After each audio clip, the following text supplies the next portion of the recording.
തമിഴ്നാട്ടിൽ നടൻ വിജയ് മുഖ്യമന്ത്രിയായി സത്യപ്രതിജ്ഞ ചെയ്തതോടെ നടി തൃഷ കൃഷ്ണനും വീണ്ടും വാർത്തകളിൽ നിറയുകയാണ്. സിനിമാ ബന്ധങ്ങൾക്കപ്പുറം മുഖ്യമന്ത്രി വിജയുമായുള്ള ബന്ധത്തെക്കുറിച്ചുള്ള സോഷ്യൽ മീഡിയ ചർച്ചകളാണ് ഇപ്പോൾ കൂടുതൽ ശ്രദ്ധ നേടുന്നത്. അതേസമയം തന്നെ തൃഷയുടെ പഴയ പ്രണയബന്ധങ്ങളും പ്രത്യേകിച്ച് ചെന്നൈ സ്വദേശിയായ വ്യവസായി വരുൺ മണിയനുമായുണ്ടായിരുന്ന വിവാഹ നിശ്ചയം പിന്നീട് റദ്ദാക്കിയ കഥയും ചർച്ചയാവുകയാണ്. സൗത്ത് ഇന്ത്യയിലെ തന്നെ മുൻനിര നായികമാരിൽ ഒരാളായ തൃഷ 2015 വരുൺ മണിയനുമായുള്ള വിവാഹ നിശ്ചയം പ്രഖ്യാപിച്ചുകൊണ്ട് ആരാധകരെ ഞെട്ടിക്കുന്നത്. തന്റെ അഭിനയ ജീവിതത്തിന്റെ ഉച്ചകോടിയിൽ നിൽക്കുന്ന സമയത്തായിരുന്നു തൃഷയുടെ ഈ തീരുമാനം. എന്നാൽ വിവാഹത്തിലേക്ക് കടക്കുന്നതിന് മുൻപ് തന്നെ ഈ ബന്ധം അവസാനിക്കുകയും ചെയ്തു. വിവാഹ വിഷയത്തിൽ എന്താണ് സംഭവിച്ചത് എന്ന ചോദ്യത്തിന് പിന്നീട് തൃഷ തന്നെ മറുപടിയും നൽകിയിരുന്നു. വിവാഹത്തിന് ശേഷം അഭിനയ ജീവിതം അവസാനിപ്പിക്കണമെന്ന് വരുൺ മണിയൻ ആവശ്യപ്പെട്ടതാണ് ഈ ബന്ധം അവസാനിപ്പിക്കാൻ കാരണമെന്നാണ് തൃഷ പിന്നീട് വെളിപ്പെടുത്തിയത്. ഒരു അഭിമുഖത്തിൽ ഇതിനെക്കുറിച്ച് സംസാരിക്കുമ്പോഴാണ് തൃഷ ഇത് പറഞ്ഞത്. ഞാൻ വിവാഹം കഴിക്കാൻ പോകുന്ന വ്യക്തി എന്നോട് അഭിനയം നിർത്തണം എന്ന് ആവശ്യപ്പെട്ടു. എന്നാൽ എനിക്ക് ഏറ്റവും പ്രിയപ്പെട്ട സിനിമയെ ഉപേക്ഷിക്കുന്നതിന് പകരം ഞാൻ വിവാഹ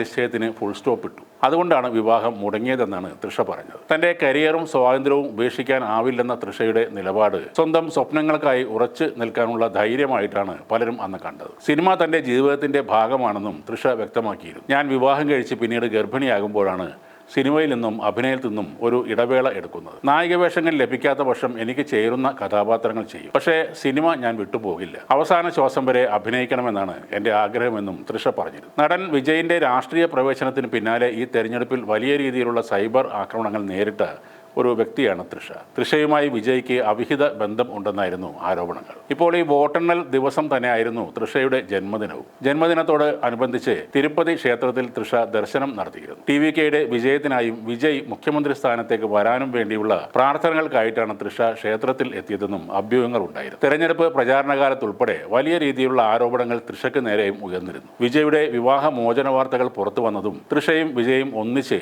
പൊതുവേദിയിൽ എത്തിയതുമെല്ലാം തമിഴ്നാട് രാഷ്ട്രീയത്തിൽ വിവാദങ്ങൾക്ക് തിരികൊളുത്തിയിരുന്നു. അതിനിടെ വിജയ് തൃഷ ബന്ധത്തെ ചില മലയാളികൾ കാവ്യ ദിലീപ് ബന്ധവുമായി ഉപമിക്കുന്നതും കണ്ടിരുന്നു. വിജയുടെ അവിഹിതം നിങ്ങൾ ന്യായീകരിക്കുന്നു, എന്നാൽ ദിലീപിന്റെ അവിഹിതം നിങ്ങൾ എതിർക്കുന്നു എന്നാണ് ദിലീപ് ഫാൻസ് പറയുന്നത്. ദിലീപ് മഞ്ജു വാര്യരെ ഉപേക്ഷിച്ചപ്പോഴും കാവ്യമാധവനെ വിവാഹം കഴിച്ചപ്പോഴും ആരും അങ്ങേരെ ചീത്ത വിളിച്ചിട്ടില്ല. തന്റെ ഒരു സഹപ്രവർത്തകർക്ക് നേരെ നടത്തിയ ആക്രമണം കാരണമാണ് ആളുകൾ ദിലീപിനെ ചീത്ത വിളിക്കാൻ തുടങ്ങിയത്. അതിപ്പോൾ വിജയാണ് അങ്ങനെ ഒരു ആക്രമണം നടത്താൻ പ്ലാനിട്ടതെങ്കിൽ തീർച്ചയായും വിജയിനെതിരെയും ഒരുപാട് ആളുകൾ രംഗത്ത് വരും. അവിഹിതവും സ്ത്രീകൾക്ക് നേരെയുള്ള അക്രമവും രണ്ടും രണ്ടാണ്. അവിഹിതം വ്യക്തിപരമായ കാര്യമാണെങ്കിൽ ആക്രമണം നിയമത്തിന്റെ മുന്നിൽ ചോദ്യം ചെയ്യപ്പെടുന്ന ഒരു കാര്യമാണ്.